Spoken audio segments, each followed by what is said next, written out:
নমস্কার, আমার নতুন আরেকটি ভিডিওতে তোমাদের সবাইকে স্বাগত জানাই।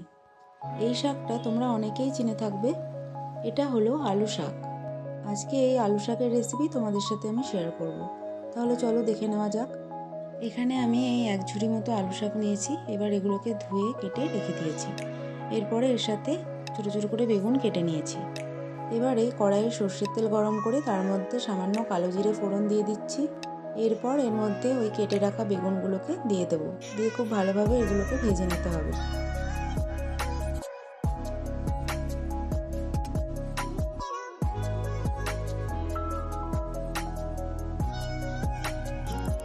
কিছুক্ষণ ভেজে নেওয়ার পর এবারে এর মধ্যে পরিমাণ মতো হলুদ আর লবণ দিয়ে দিচ্ছি।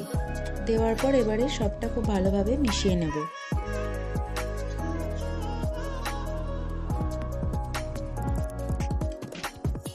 সবটা ভালোভাবে মিশিয়ে নেওয়ার পর এবারে এটাকে কিছুক্ষণের জন্য ঢাকা দিয়ে দেব। কিছুক্ষণ পর ঢাকনা খুলে দেখব এখন বেগুনগুলো সেদ্ধ হয়ে গেলে এবার এর মধ্যে আগে থেকে কেটে রাখা ওই আলু শাকগুলো দিয়ে দেব। এই আলু শাকটা আজকে আমি নিরামিষভাবে করছি, কিন্তু এর মধ্যে রসুন ফোড়ন দিলেও খেতে বেশ ভালো লাগে।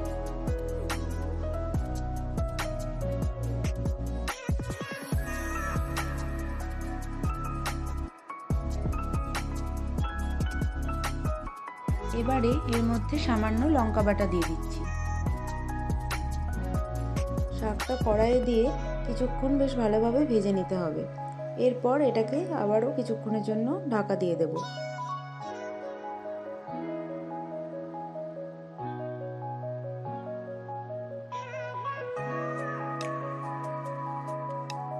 কিছুক্ষণ পর ঢাকনা খুলে এবার দেখে নেব। দেখো শাক থেকে কতটা জল বেরিয়েছে।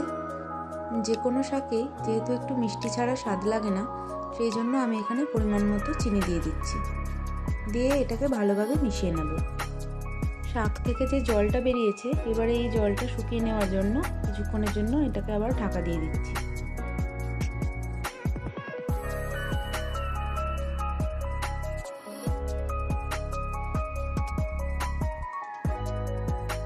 কিছুক্ষণ পর ঢাকনা খুলে দেখব জলটা ভালোভাবে শুকিয়ে গেলে এবারে শাকটা নামিয়ে নেব।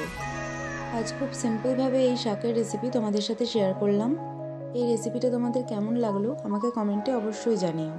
আর এইভাবে একবার আলু শাক বাড়িতে ট্রাই করে দেখো, আশা করি তোমাদের সবার খুব ভালো লাগবে। আমার আজকের এই ভিডিওটা যদি তোমাদের ভালো লেগে থাকে তাহলে একটা লাইক, কমেন্ট আর শেয়ার করে দিও।